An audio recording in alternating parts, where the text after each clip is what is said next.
কোনো নির্বাচনের প্রার্থী অথবা যেই কোনো ব্যক্তি মানুষকে কোনো প্রতিশ্রুতি দেয় আর সেটা রক্ষা না করে, কোনো চুক্তি করে সেটা ভঙ্গ করে, এই ব্যক্তি মূলত গাদ্দারি করলো, ওয়াদা ভঙ্গ করলো, প্রতিশ্রুতি নষ্ট করলো, ভঙ্গ করলো। নবী করিম সাল্লাল্লাহু আলাইহি ওয়াসাল্লাম বলেছেন, লিকুল্লি গাদরিন লেওয়া ও নিয়ামাল কিয়ামা।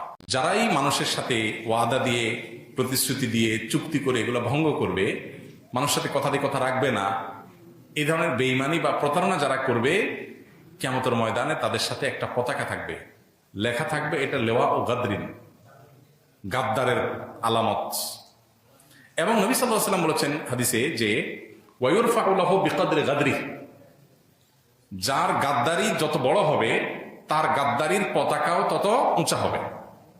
তার মানে একজন ব্যক্তিগত পর্যায়ে কারোর সাথে গাদ্দারি করেছেন, ওয়াদা রক্ষা করেন নাই, চুক্তি করে ভঙ্গ করেছেন, বেঈমানি করেছেন, এই লোকটার পতাকার সাইজ যা হবে, একজন জনপ্রতিনিধি হওয়ার জন্য প্রার্থী হয়ে তিনি যদি মিথ্যা ওয়াদা দেন বা জাতীয় লেভেলে যদি মিথ্যা প্রতিশ্রুতি মানুষ করে দেয়, যেটা করবে না সে এটাই বলতেছে, বলে যদি ধোকা দেয় মানুষকে, তাহলে সে তার পতাকার সাইজ হবে যত মানুষকে ধোকা দিয়েছে তার অনুপাত হারে।